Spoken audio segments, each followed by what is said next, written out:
Hello, मेहर teaching में आपका स्वागत है। मैं आपको आज पटवार का टॉपिक भारत की भौगोलिक विशेषताएं वो है। देखो आप ये सिलेबस में भारत का भौगोलिक विशेषता पर्यावरणीय पारिस्थितिकियाँ इसके प्रभाव इसको ही मैं पढ़ाने जा रही हूँ।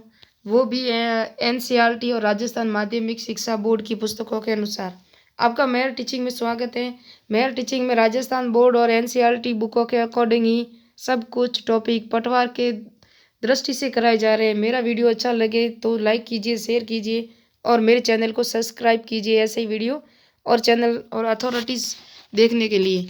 तो देख सकते हैं आप कि भारत के कितने भौतिक प्रदेशों में बांटा गया है।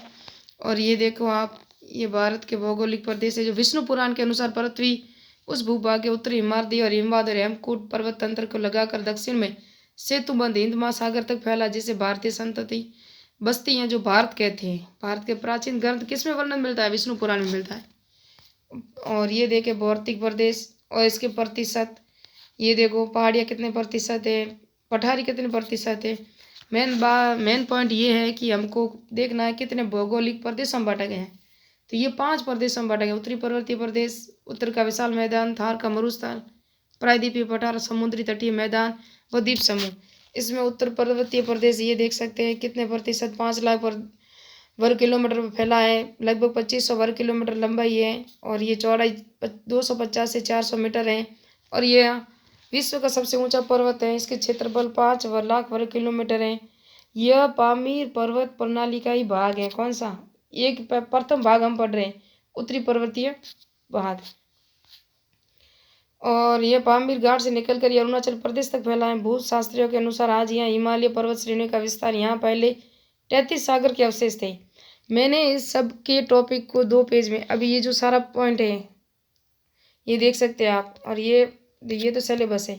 ये जो भौतिक प्रदेश और ये जो इसका पूर्ण विस्तार, मैंने यहाँ तक वृद्ध हिमालय, लघु हिमालय, उप हिमालय और इन सब के उत्तर का विशाल मैदान अभी तक टॉपिक रहा है। यहाँ के सारे मैंने खुद ने अपने हाथ से नोट्स बनाए हैं। मेरे नोट्स को देख अभी मैं नेक्स्ट में आपको वो नोट्स दे रही हूँ, अपलोड कर रही हूँ। और उनके एड्रेस से नोट्स बना लीजिए आप भी, और उनसे बाहर कोई नहीं जाएगा। पूरा तो लिखेंगे तो टाइम लगेगा, इसलिए मैंने सारे नोट्स बनाए। तो आप वही नोट्स देखते हैं। अभी दिखाती हूँ मैं आपको, देखते हैं नेक्स्ट। ये देख सकते हैं आप,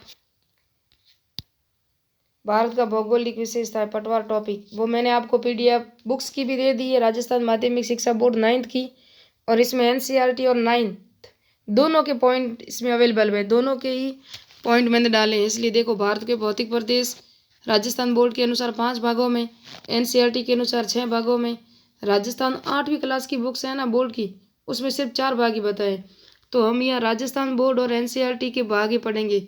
तो राजस्थान बोर्ड में देखो, उत्तरी पर्वतीय प्रदेश, उत्तर का विशाल मैदान, थार का मरुस्थल, प्रायद्वीपीय पठार, समुद्र तटीय मैदान व द्वीप समूह, ये 5 भाग यहाँ। और यह देखो एनसीईआरटी के अनुसार 5, उत्तर पूर्वी पर्वतमाला, उत्तर भारत का मैदान, प्रायद्वीपीय पठार, भारतीय मरुस्थल, तटीय मैदान और द्वीप समूह, ये सब 6 भागों में यहाँ बांटा है इन्होंने। राजस्थान बोर्ड के अनुसार पहले हम पढ़ेंगे पूरा। पहले हम लेंगे उत्तर पर्वतीय प्रदेश, उसके बाद हम पढ़ेंगे एनसीईआरटी के विभाजन के अनुसार। वैसे दोनों में सेम है, लेकिन एनसीईआरटी का भी हम देखेंगे तो ठीक रहेगा कि हमारा एक भी क्वेश्चन गलत नहीं होगा। यह क्षेत्र उत्तर से पश्चिम पूर्व के और वृत्तचाप के रूप में 5 लाख वर्ग किलोमीटर फैला है। इसकी लंबाई व चौड़ाई 2500 से 400 किलोमीटर चौड़ा है। यह पामीर के पठार का व 33 सागर के अवशेष है। पामीर के पठार का तो भाग है और अवशेष 33 सागर के अवशेष है। यहाँ सभी नवीन मोड़दार पर्वत श्रेणियां पाई जाती है। ये इंपॉर्टेंट है, कई बार परीक्षा में पूछा गया है कि नवीन मोड़दार पर्वत कहाँ पाए जाते हैं। मोड़दार नवीन पर्वत वहीं पाए जाते हैं जो नए बने। तो ये हिमालय पर्वत हमारा नया है और अरावली पर्वतमाला जो हमारी सबसे पुरानी पर्वतमाला है। इस भाग को हम कुछ मुख्य 3 भागों में बांटते हैं। किसको? उत्तर पर्वतीय प्रदेश को। ये देख सकते हैं हमने इसको 3 भागों में बांटे हैं, और 3 ही भागों में कौन कौन सी पर्वत श्रेणियाँ आती हैं वो भी देख सकते हैं आप। 3 भाग है, वृद्ध हिमालय, लघु हिमालय और उप हिमालय। ये उत्तर पर्वतीय मैदान के 3 भागों में उसको फिर से बांटा गया है। तो वृद्ध हिमालय में गौरी शंकर, जिसका नाम माउंट एवरेस्ट है, उसको गौरी शंकर भी कहते हैं, और कंचनजंगा, नंदा देवी, ये 3 पर्वत श्रेणियाँ वृद्ध हिमालय में आती हैं। लघु हिमालय में पीर पंजाल और धौलाधार, और उप हिमालय में जम्मू, गिरी, मिसमी, डाफला पहाड़ियाँ आती है इसमें। तो हम इसमें वापस देखते हैं वृद्ध हिमालय।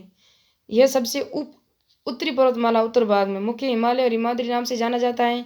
सिंधु नदी से लेकर ब्रह्मपुत्र नदी तक विस्तार इसमें 40 पर्वत चोटियां हैं और 7,000 मीटर से भी ऊंची है। इसी माउंट एवरेस्ट में, जिसकी ऊंचाई 8,848 मीटर है, कहाँ है? इसी में है। वृहद हिमालय में माउंट एवरेस्ट है। इस माउंट एवरेस्ट पर चढ़ने वाली भारत की प्रथम महिला बसेंद्री पाल थी। कौन थी? ये सब एनसीईआरटी और माध्यमिक शिक्षा बोर्ड में ऐसे पॉइंट मिलेंगे, कहीं और आपको नहीं मिलेंगे। भारत में हिमालय की सबसे ऊंची चोटी कंचनजंगा है, जो 8,585 है। 8,585 585 यानी पी पे नाम आता है, इसको याद रखना, क्योंकि ये भी परीक्षा में पूछा गया है। बसेंद्री पाल भाभी का भी हमेशा एग्जाम में पूछा गया है।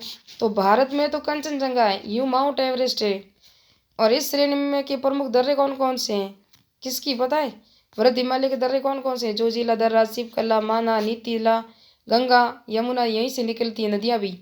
अब ये लघु हिमालय, मध्य हिमालय व हिमाचल हिमालय, यह एक वृहद हिमालय के दक्षिण में इसकी प्रमुख श्रेणियां हैं। पीर पंजाल व धौलाधार इसी दर्रे के इसी में है। कौन सी पर्वत श्रेणियां हैं? पीर पंजाल और धौलाधार। और इस लघु हिमालय में एक ही दर्रा है, वो है बनियाल दर्रा। ये याद रखना, ये भी परीक्षा में आया हुआ है। पर्यटक स्थान जैसे शिमला, मसूरी, नैनीताल, दार्जिलिंग, रानीखेत, इसके ऊंचे ढालों में कोणधारी वन और निम्न ढालों में घास के मैदान पाए जाते हैं। ये तो क्या पर्यटन स्थल कौन कौन से हैं? शिमला, मसूरी, नैनीताल, दार्जिलिंग और रानीखेत। और कोणधारी वन भी कहाँ मिलते हैं? यही मिलते हैं लघु हिमालय में। और घास के मैदान भी यही मिलते हैं। घास के मैदानों को कश्मीर में तो मर्ग कहा जाता है। क्या कहा जाता है? देखो, घास के मैदानों का नाम जैसे कश्मीर में मर्ग कहा जाता है, यहाँ कौन कौन से मर्ग है? गुलमर्ग है, सोनमर्ग है, कहाँ है? ये लघु हिमालय में। ये भी आपको याद रखना। इसका तीसरा भाग है उप हिमालय। यह हिमालय की सबसे दक्षिण श्रेणी है। यह हिमालय का शिवालिक श्रेणी के नाम से भी जाना जाता है, उप हिमालय को। यह हिमालय के सभी श्रेणियों में नवीनतम रचना कौन सी है? उप हिमालय को चाहे शिवालिक श्रेणी। और यहाँ पोटदार बेसिन से प्रारंभ होकर कोसी नदी तक चौड़ाई 10 से 50 किलोमीटर और ऊंचाई है 600 से 1500 मीटर तक। जम्मू कश्मीर में इसे जम्मू पहाड़िया के नाम से और अरुणाचल प्रदेश में इसे गिरी, मिसमी, अबोर, डाफला पहाड़िया के नाम से जाना जाता है। यह संपूर्ण भाग वनाच्छिद है, यहाँ वन ज्यादा है, इसलिए इसे वनाच्छिद कहते हैं। मध्यवर्ती भाग हिमालय व शिवालिक के बीच नदियों को मिट्टी और बालू से निर्मित ऊंचे घाटी व मैदान भी मिलते हैं। इसे पूर्व में द्वार कहते हैं, जैसे हरिद्वार, और पश्चिम में दून, जैसे देहरादून। इसको इन नामों से पुकारा जाता है। और नेक्स्ट दूसरा पॉइंट हमारा, ये राजस्थान माध्यमिक शिक्षा बोर्ड के अनुसार उत्तर का विशाल मैदान, इसको हम नेक्स्ट पढ़ेंगे। कुछ महत्वपूर्ण तथ्य इसके पढ़ सकते हैं कि पर्वतीय भाग कितना फैला हुआ है? 10.5%, पहाड़ियाँ 18.6%, पठारी भाग 27.7% और मैदानी भाग 43%। तो इसमें सबसे बड़ा कौन सा भाग हुआ? मैदानी। और सबसे छोटा पर्वतीय। ऐसे पूछा जाता है। नेक्स्ट पार्ट में ये पूछा था कि भारत के भौगोलिक प्रदेशों में सबसे बड़ा कौन सा भौगोलिक प्रदेश है? तो किसी ने प्रायद्वीपीय पठार कर दिया, किसी में पठारी भाग लिख दिया, किसी ने कुछ लिख दिया, लेकिन सबसे बड़ा भाग कौन सा है? मैदानी है। तो thank you watching my video. मेरी वीडियो को देखने के लिए, ऐसी वीडियो देखने के लिए मेरे चैनल को सब्सक्राइब कीजिए। और इसी में दूसरा पार्ट हम लेकर आएंगे, उत्तर का विशाल मैदान। और ये सारे 5 जो पॉइंट है वो पूरे हो जाएंगे। उसके बाद मैं आपको सारे मैप से पढ़ाऊंगी।